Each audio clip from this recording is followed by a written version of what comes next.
La predestinación y la providencia de Dios por Juan Calvino. Capítulo número 5, segunda parte, argumentos bíblicos. Depende de la misericordia de Dios. El apóstol pasa prontamente a deducir lo que por necesidad se sigue de la previa declaración de Dios a Moisés, que no depende del que quiere ni del que corre, sino de Dios que tiene misericordia. Romanos capítulo 9, versículo 16.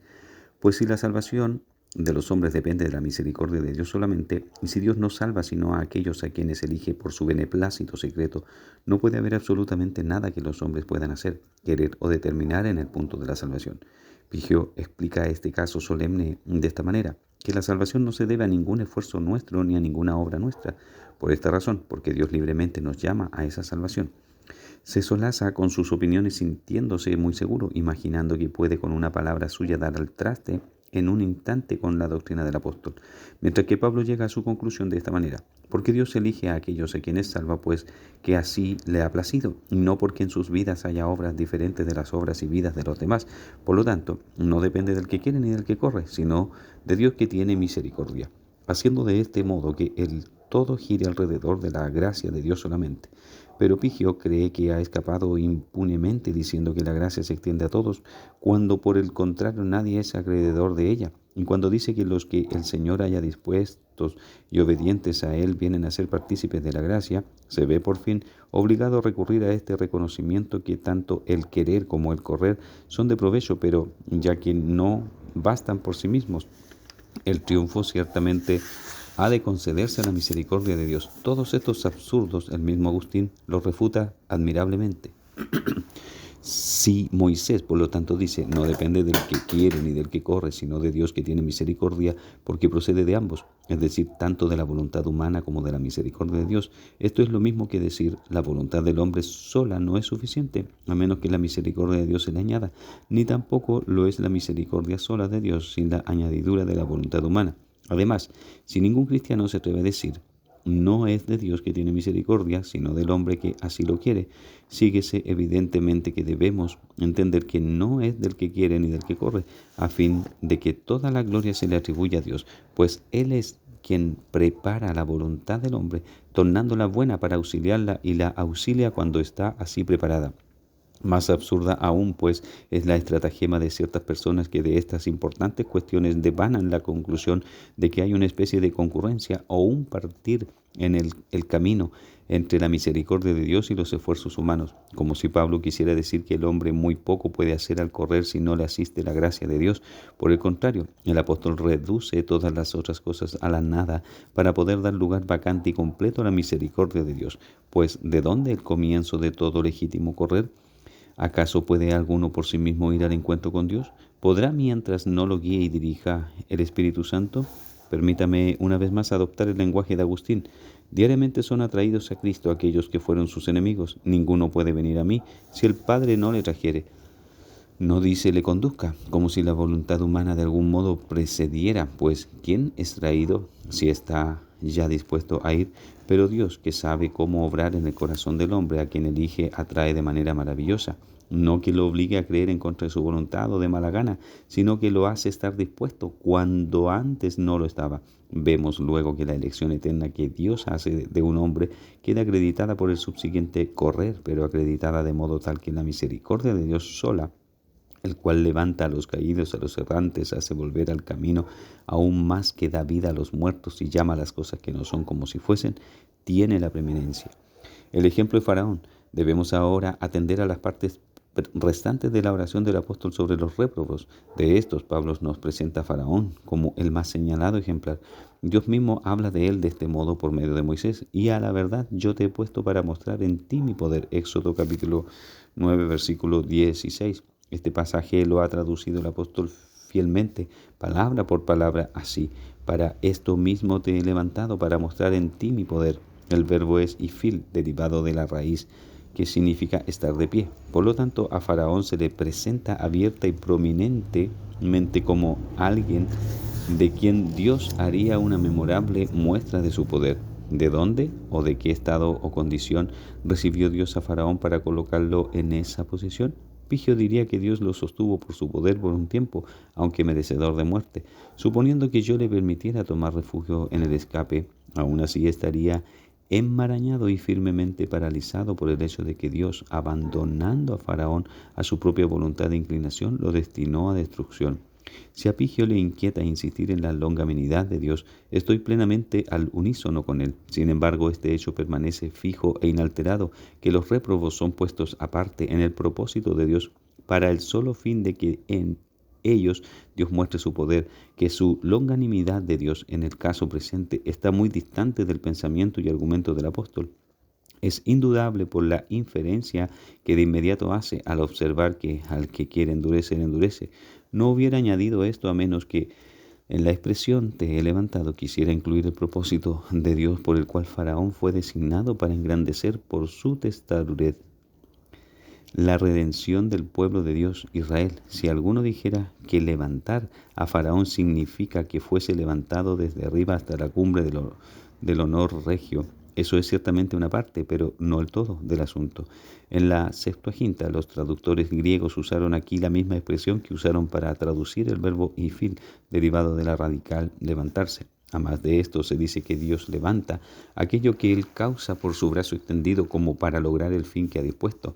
La escritura primariamente echa de ver en este lugar el principio o primera causa de lo que registra para adscribir el todo a Dios solamente. De esta misma manera se dice que Dios levanta profetas y ministros de salvación para que nadie reclame estas cosas para sí mismo apoyándose en su propia industria. Por lo tanto, lo que Moisés quiso decir se expresa fielmente con la locución levantó, si uno está dispuesto a recibirla, y Pablo no la recibió de otra manera. Muy ciertamente la expresión levantó abarca no menos distinta que sumariamente lo que había tocado concerniente tanto a los elegidos como a los réprobos, ya que reclama para Dios el derecho y el poder de tener misericordia de quien quiere y de endurecer a quien quiere según su propia voluntad y propósito. El apóstol, pues, mantiene que el derecho de endurecer y demostrar misericordia reside en la potestad de Dios solamente, y que ninguna ley puede imponérsele a él como regla para sus obras, porque no se puede pensar que ninguna ley o regla sea mejor, más grande o más justa que su propia voluntad. Pero según antes algunos decían que el apóstol introduce aquí vituperio contra Dios, Pigio también se ampara en este refugio. Suponiendo que esto se le concediera, el nudo de ninguna manera se desataría. En primer lugar, el apóstol no propone una cuestión acerca de nada. Y en segundo lugar, su respuesta es tal que admite ser verdadera la objeción de los adversarios. ¿Y qué logra Pigio con estos subterfugios? Con tales equívocos solo prueba que es mala su causa. No obstante, ¿a quién se hallará que le ceda lo que pide cuando con violencia separa por un lado cosas conectadas inmediatamente y por otro ata en un fardo cosas manifiestamente separadas y desemejantes? Después que el apóstol había demostrado que Dios hizo distinción entre los elegidos y los réprobos por su incomprensible voluntad, deduce en el mismo contexto, de manera que de quien quiere tiene misericordia y al que quiere endurecer, endurece. A lo cual de inmediato añade, pero me dirás, ¿por qué pues inculpa? Cuando de este modo Pablo hace que los interlocutores sean evidentemente diferentes. ¿Quién no haría caso a las palabras de Pablo antes que a cualquiera comentario ajeno a ellas? También en esta ocasión, como en muchas otras, Agustín observa muy doctamente. Poco significa en qué persona uno recibe lo que se ha de decir que, por supuesta o por respuesta, el apóstol da a entender que es cierto. Suponiendo que la objeción fuera falsa, no es muy probable que el apóstol guardara silencio si la causa de los adversarios fuera tan buena, tan clara y tan entendible. Si es falso que Dios endurece a quien quiere, este nudo irresoluble para el intelecto humano podía asentarlo el apóstol con una palabra. Miradas las cosas de esta manera, Pigio pretende que el apóstol rehusó contestar de manera llana y directa porque juzgaba que personas desvergonzadas no eran dignas de que se hablara con ellas, que sería mejor que aprendieran a pensar humildemente antes que exigir razones para las obras de Dios. Así como se lee en otra parte, dice que los judíos que preguntaron a Cristo con qué autoridad hacía sus obras fueron repulsados por una pregunta similar, pero las palabras de Pablo se yerguen contra tal suposición, pues más adelante refrena la insolencia de todos los que se entregan a la atrevida curiosidad de escrutar los secretos de Dios. Al mismo tiempo mantiene el hecho de que los réprobos son vasos de la ira de Dios en los cuales hace notorio su poder. Por lo tanto, Agustín razona de manera muy diferente de Pigio y con mayor exactitud, arguyendo así. Cuando Pablo suponía que se presentaba la pregunta, ¿por qué pues sin culpa? Responde, ¿lo que me has dicho, oh hombre, es falso? Nada de eso. Su réplica es, mas antes, oh hombre, ¿quién eres tú para que alterques con Dios? Lo que en otro lugar dice Agustín es digno de notar.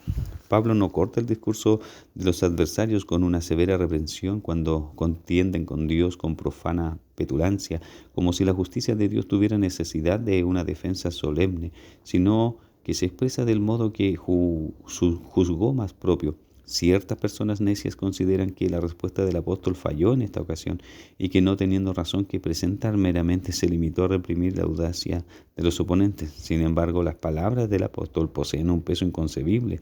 ¿Quién eres tú, oh hombre? Con preguntas como esta, el apóstol hace que se repliegue el hombre, considere quién es y cuál sea la capacidad de su mente. Esta es una poderosa razón expresada en pocas palabras, ciertamente, pero dentro de una magna realidad. Pues ¿quién que no entienda esta demanda del apóstol podrá replicar a Dios? ¿Y quién que lo entienda podrá hallar algo que replicar? Por lo cual dice Agustín en otra parte, si estos argumentos de Pablo son de alguna sustancia para nosotros, escuchemos con gravedad al apóstol cuando se dirige directamente a nosotros, de inmediato en aquellas capitales palabras, ¿quién eres tú, oh hombre? Etcétera. Pues aunque Dios no creó los pecados de los hombres, ¿quién sino Dios creó las naturalezas de los hombres? Naturalezas que son en sí mismas indudablemente buenas, pero que de las cuales males y pecados estaban destinados a proceder de acuerdo con el beneplácito de su voluntad, y en muchos pecados tales que merecían castigo eterno. Si se preguntara por qué creó Dios tales naturalezas, la respuesta es porque determinó crearlas, porque lo determinó así. ¿Quién eres tú, oh hombre, para que alterques con Dios? Si vamos o si vanos discutidores tienen algo más que decir, mirad, aquí se le otorga una razón al hombre, una razón que le es suficiente, y todo lo que se le debe, si de veras desea recibir aún esto, aquel que está inclinado a contender por la libertad de su propia voluntad, mientras está bajo el yugo de su propia flaqueza. Pero si alguno todavía lo carcome un deseo depravado de porfiar con Dios, que el tal, dice Agustín, hable y escuche como le cuadra a un hombre. ¿Quién eres tú, oh hombre? Pero que escuche y no desprecie. Y si es despreciador, que se considere endurecido por Dios para poder despreciar. Pero si no desprecia, que crea entonces que Dios lo capacita y ayuda a no despreciar. Pero que aquel crea que es endurecido según lo merece, y este que es socorrido conforme a la gracia, y cuál sea el merecido del hombre. Agustín lo demostró en estas palabras: todo pecador es inexcusable, ya sea por su pecado original y naturaleza pecadora, o por el acto adicional de su propia voluntad, supiera o no que pecaba, tuviera o no juicio de lo que es recto. La ignorancia misma en aquellos que no quieren entender es indudablemente pecado, y en los que no pueden entender, la ignorancia es el castigo del pecado. El alfarero y el barro. Depongamos ahora la ayuda del testimonio de Agustín. Ponderad conmigo, lectores, este importantísimo asunto por sí mismo.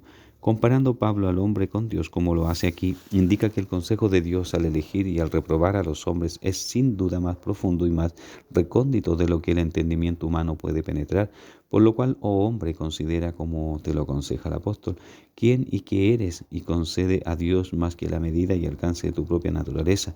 Pero supongamos que demos lugar por un momento al filosofismo de Pigio, que la condición de todos los hombres es igual, excepto en aquellos que se privan a sí mismos de la vida eterna, quienes a pesar de eso fueron elegidos como los demás.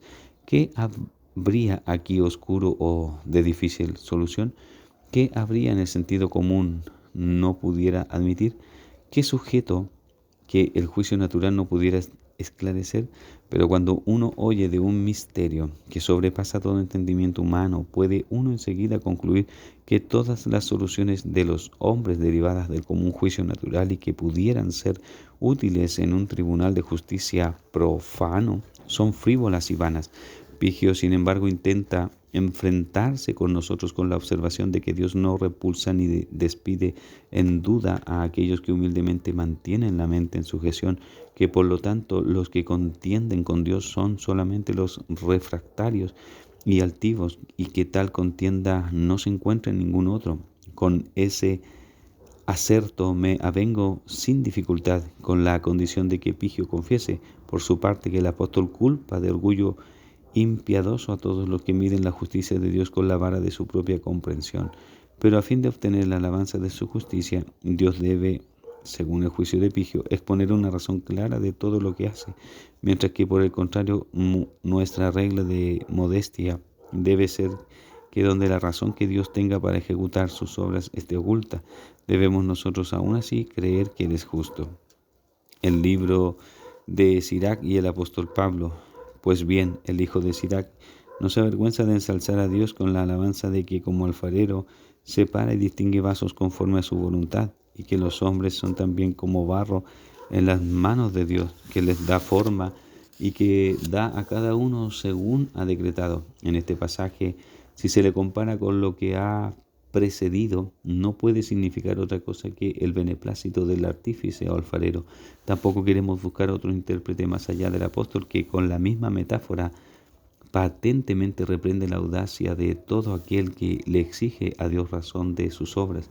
Dirá el vaso de barro al que lo formó: ¿por qué me has hecho así? Romanos capítulo 9, versículo 19, Isaías capítulo 29, versículo 16 e Isaías capítulo 45, versículo 9. Por lo tanto, aquel que sostiene que la voluntad de Dios, aunque oculta, es la más alta justicia, se limitará a la moderación del apóstol y le atribuirá a Dios la libre potestad de destruir o de salvar a quien quiera, sin importar cuánto Epigio se retuerza a sí mismo retorciendo las palabras del apóstol.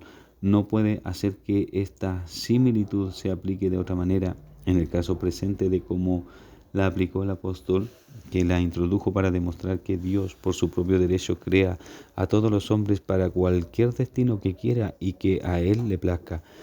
Si a primera vista esto a alguien pareciere descaminado o ininteligible, que escuche una amonestación adicional de parte del admirable Agustín. Si las bestias pudieran hablar y riñeran con su hacedor, ¿por qué no las hizo hombres como nosotros? No hay uno entre nosotros que en un momento no montara en cólera con ellas. Luego, ¿qué diremos de nosotros mismos? ¿Quién o qué somos para altercar con Dios por hacernos a cada uno lo que somos? Muy ciertamente fuera de sí está aquel que no adscriba a Dios una excelencia mucho mayor y más alta que la que Él y la raza humana poseen con respecto a las bestias de la tierra. ¿Qué resta, pues, sino que las ovejas del rebaño de Dios se sujeten a Él sosegada y pacíficamente? Esto sería mucho más apropiado que, siguiendo el ejemplo de Epigio, hacer a los hombres alfareros en lugar de Dios y dejar que cada uno forje su destino por su virtud propia. Pero, dice Epigio, lo que aquí es oscuro se hace llano en otro lugar.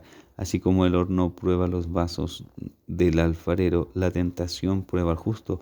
Esto es cierto, pero a partir de esto concluye que, por lo tanto, si un justo ha de ser constante en la fe y en la piedad, será un vaso para honra, pero si falla por falta de valor y constancia, será un vaso para deshonra. Y dado que, según lo que dice cada uno por su propia voluntad y asistido por la gracia divina, la cual es común, dice, a todos los hombres y preparada para todos, a la larga persevera, concluye que somos hechos vasos para honor por nuestra invencible fortitud. No voy a detenerme a observar cuán absurdamente Epigio confunde aquí dos cosas enteramente diferentes: la formación del vaso y la prueba del vaso ya formado. Solo diré que el hecho de que Dios ponga a prueba a su pueblo por diversas aflicciones y tentaciones no altera en absoluto la predestinación, ni interfiere con ella por su voluntad y consejo eterno antes de que nacieran, ni tampoco altera el que los haya formado desde la eternidad, tal como quería que fuesen después en el tiempo. Tampoco de ningún modo ofrece sostén a las opiniones de Epigio, aquel pasaje donde dice Pablo: así que si alguno se limpia de estas cosas, será instrumento para honra, segunda Timoteo capítulo 2, versículo 21. Diciendo esto, Pablo no demuestra la manera en que los hombres desembarazados y purgados de su inmundicia son hechos vasos para honra, sino como los fieles que ya son elegidos y llamados, son adaptados para los usos puros de Dios. Ahora observen cuán exacta es la armonía entre el pensamiento de Pigio y el del apóstol. Estas son las palabras de Pigio. Lo que aquí resulta oscuro en el apóstol, en otro lugar lo expresa llanamente. ¿Por qué y cómo es que Dios hace unos vasos para honra y no otros? Así pues, a fin de que Jacob pudiera ser un vaso de misericordia, su alma se había purificado a sí misma, por cuya razón merecidamente fue hecho vaso para honor. Y fue así que Dios, previendo y respetando esta purificación propia, amó y eligió al patriarca antes de que naciera. Eso dice Pigio. Ahora escuchemos a Pablo que, al contrario, cuando exhorta a los fieles a purificarse a sí mismos a fin de poner un fundamento para esta doctrina, lo prologa diciendo: conoce el Señor a los que son suyos. Segunda de Timoteo capítulo 2, versículo 19. De la misma manera, en otro lugar exhorta al pueblo de Dios a la santidad, arguyendo: porque somos hechura suya, creados para buenas obras, las cuales Dios preparó de antemano para que anduviésemos en ellas. Efesios capítulo 2, versículo 10. Pablo, por lo tanto, con mente sobria, se gloría de ser un perito arquitecto y pone el fundamento de toda salvación en la gracia libre de Dios solamente. Pigio, sin embargo, comienza su edificio desde la superficie rasa de la tierra sin ningún fundamento.